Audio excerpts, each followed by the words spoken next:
Coming up on We Talk News this week, we've got industry reaction to the DEA's recommendation moving cannabis to Schedule 3. It's everything for Nova Farms. It's everything for all the cannabis operators out there. And we'll talk with the Director of Government Relations for NORML, Morgan Fox. Prohibitionists are planning on seeking judicial review after this point. This could potentially add another 1 to 3 years to the whole process. So we are looking at potentially 6 or 7 years before this process goes through all of its motions.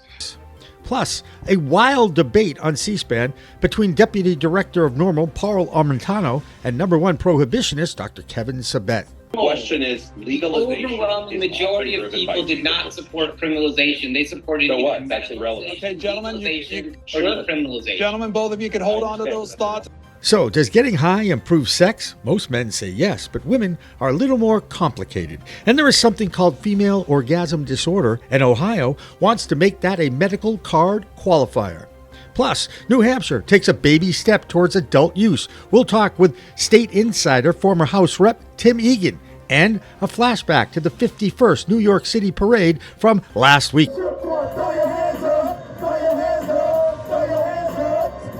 All that and coast-to-coast cannabis coverage on We Talk News with Alaina Pinto. Next.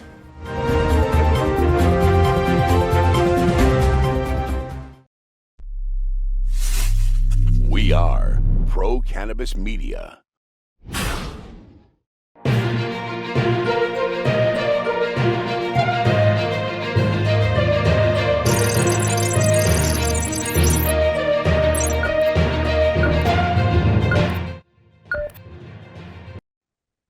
Hi, everyone. Welcome to another edition of We Talk News, Pro Cannabis Media's weekly program that covers the cannabis industry from coast to coast.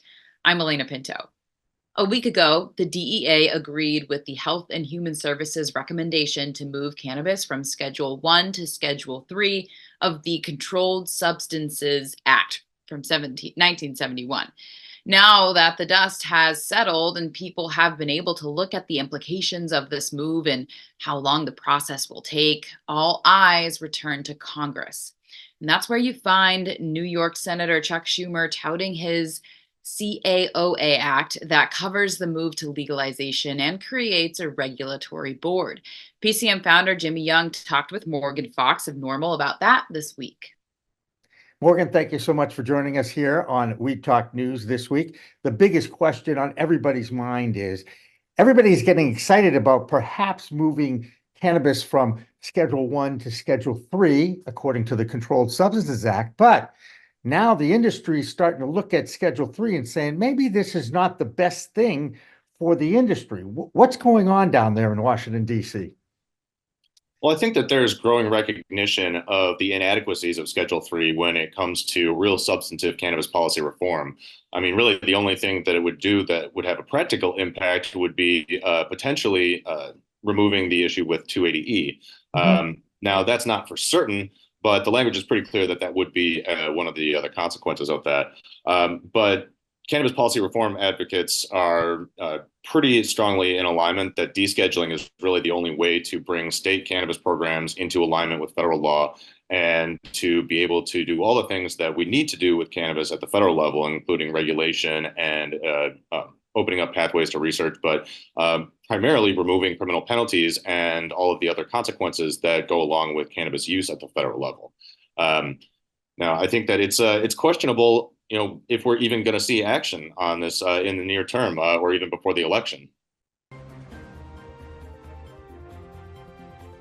When you look at just the facts, the DEA's announcement that they will agree with the Health and Human Services recommendation to move cannabis to Schedule 3 hasn't really changed anything.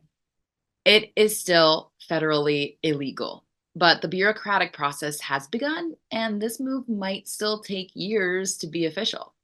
Now, there is some hope in the industry that prohibitionists in states and in Congress might soften their stance against this plant medicine. Well, one of the most vocal and visible of those prohibitionists is Dr. Kevin Sabet from SAM, Smart Approaches to Marijuana. He and one of NORML's deputy directors, Paul Armentano, appeared on a C-SPAN talk show for a debate about the implications of this proposed move to Schedule 3. In an unregulated market, you have products of a variety of potencies, and the user doesn't even necessarily know the potency of the product they're getting. In a regulated market, products are tested for purity and potency. That potency is placed on the label. The consumer can make an educated choice. And if lawmakers believe or don't want certain high potency products in their legal market, they can set potency caps. I don't have to tell Kevin, but some legal states like Vermont and Montana have already done that. And they have capped the potency of certain THC products, just like some states have done that with alcohol. Yeah, but the reality is, first of all, on the legal market, this is really key. This is a PSA right now. If you're going to a hot shop today, buyer beware. You have no idea what's in there. The labels are completely, regularly misrepresented. The THC content, the mold, the pesticides, the bacteria. It is actually, states are not able to regulate this, and they're not. They're doing a horrible job at regulating it. And so you actually don't even know what you're getting in the legal market. But Paul, I will take you up on going to Colorado and other states that have massive deep-pocketed vested interests and doing a potency cap. I don't have my head in the sand here, Paul. We're not, so the fact that it's legal in Colorado, I get it. In California, that's not going to change anytime soon. I get it. So I'd love to partner with you. Let's go there.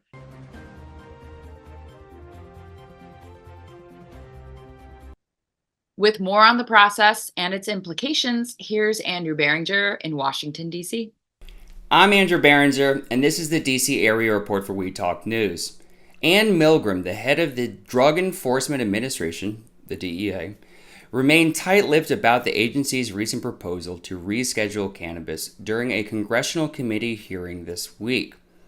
Milgram stated it would be inappropriate for her to comment further on the DEA's determination to reclassify cannabis as a Schedule III controlled substance under the Controlled Substance Act. The proposed rescheduling, which aligns with a recommendation from the U.S. Department of Health and Human Services, has sparked a widespread debate and speculation within the cannabis industry and policy circles. Now, a lot of you are probably wondering and asking, well, what does this really entail of rescheduling? Well, the DEA's proposal to reclassify cannabis from a Schedule I to a Schedule III of the Controlled Substances Act is considered the biggest thing to happen in the cannabis world at the policy level in 50 years. Rescheduling to Schedule III would mean the federal government recognizes cannabis has accepted medical use and lower potential for abuse. Rescheduling also alone does not decriminalize or legalize cannabis federally, nor remove all barriers to research. Interstate commerce would still be prohibited, but could be an entryway or starting point for the future. The timeline for when cannabis would officially move to a Schedule III is unclear due to the rulemaking process and potential litigation delays. Cannabis businesses would no longer be subject to tax penalty 280E after rescheduling, allowing deduction of normal business expenses. Federal guidance like a new Cole memo would accompany rescheduling to address FDA oversight, banking, investments, etc. Descheduling through congressional action is the ultimate goal to fully address limitations of rescheduling and to stabilize state markets. The cannabis industry is urged to engage in the rulemaking process and push for congressional reform, leveraging momentum from rescheduling into eventual descheduling. I'm Andrew Berenger, reporting for We Talk News. I'll see you next week. So what impact will the beginning of the process have on states that are considering adult use legalization? Well, that is still to be determined. But in New Hampshire this week, a bill to legalize cannabis for adult use passed through a judicial committee for the first time. According to the Marijuana Policy Project Director for New Hampshire, Karen O'Keefe, she said this week that this development alone gives hope that a legal bill could pass before the end of this year. If that happens, New Hampshire would be the 25th state to legalize cannabis for adults. Our man in New Hampshire is Tim Egan, a former congressman in the state who is now the chairman of the board for the New Hampshire Cannabis Association. Tim talked with PCM founder Jimmy Young this week about this development. Jimmy, New Hampshire is the closest it's ever been to legalizing cannabis and creating some type of recreational consumer opportunity. Is it a bill that I love? Hardly. It's state-run, 15 stores limited, controlled by the State Liquor Commission. It could be like the worst thing possible, but it's legalization. So those of us that have been pushing for legalization, myself for 6 years, 4 years in the House, 2 years been out of the House as the chair of New Hampshire Can, it's like a light at the end of the tunnel. Is it headlights of a car that's going to miss us? Is it a freight train coming at us? Or is it bright sunlight? I'm not really sure yet. And if we can create a level of safety for consumers that want cannabis in New Hampshire, that's the smart thing to help people with, whether we make money with it or not. Right now, you want to buy cannabis in New Hampshire, you don't know if someone's growing it on their farm or it's being trucked in with some meth from someplace out of the state or what. So, this makes sense for the state of New Hampshire. It legalizes it. It makes it an economic development tool, and it answers the call of consumers in the state, residents in the state, saying it's high time we have access to this like every other state does. The state of Connecticut is still in its first year of operating a legal adult use market for cannabis, but a court decision delivered this week is going to shake up plenty of people in that state. An appellate court in Connecticut ruled that an employer has the right to fire any employee who reports to work under the influence, even if they are medical patients. The appellate court also ruled employers can mandate drug testing at the workplace. One of the things that happens in many legal states is that emergency room visits go up because children are getting into their parents' stash of edibles and they look like candy. So it's a growing concern, but better packaging and education of parents to lock up their stash can make a dent in the increase in visits.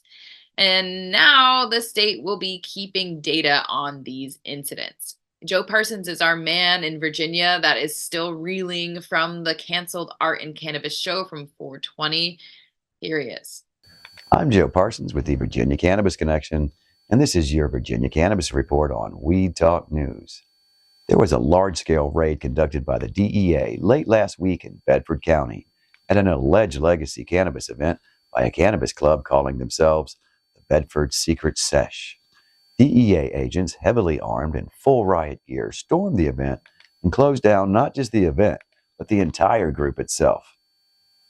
Bedford Secret Sesh members have made a public call to the Virginia Senate and claimed that this was only a private members-only event, and that the raid was cruel and unnecessary. Details of arrest or what was confiscated have not been released officially as of this report. So what brought an end to this cannabis club, you may ask? Was it a detailed months-long investigation with several undercover agents involved? Or was it complaints from the small-town community that got the attention of the DEA? Nope, none of those were to blame. It was the fact that they advertised their events on Facebook. And when cover charges started to appear on members-only events, it quickly gained the attention of the DEA. The Bedford Secret Sesh has started an online petition on change.org to the state Senate to allow the club to reopen and operate legally within the county. But as of this report, the club is now permanently closed. A pro-cannabis media exclusive. It's time to bring a conclusion to the Virginia 420 Festival event with an interview with the man who wanted to create the first dual-location cannabis festival in Virginia, Winston Marsden. He wanted to tell his side of the story to pro-cannabis media on why he canceled the festival so abruptly.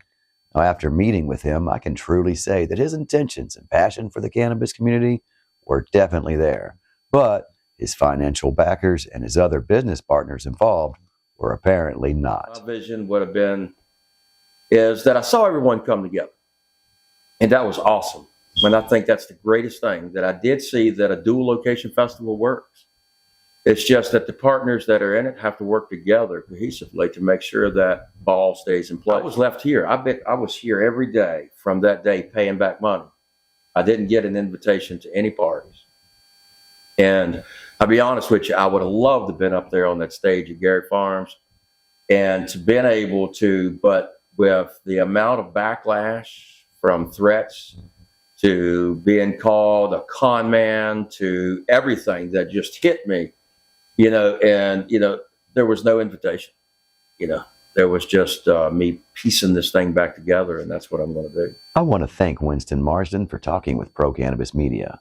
The full interview can be seen on my blog channel, The Virginia Cannabis Connection. Well, that's going to do it for this week's Virginia Cannabis Report. From the Virginia Cannabis Connection and reporting for Weed Talk News, I'm Joe Parsons. Until next time, stay lifted. That'll do it for the A block of Weed Talk News for this week. Stay with us as we start our state-to-state cannabis coverage from coast to coast, and wait until you hear about what is going on in New York. Weed Talk News continues with the B block after the break.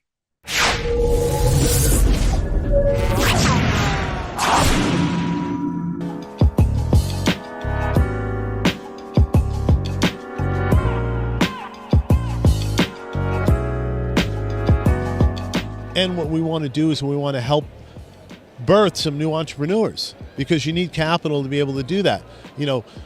We feel like the social equity licenses are a first start, but if you don't give that person cash or credit or money, it's like giving someone a Ferrari with no gas in it. You can't get any place.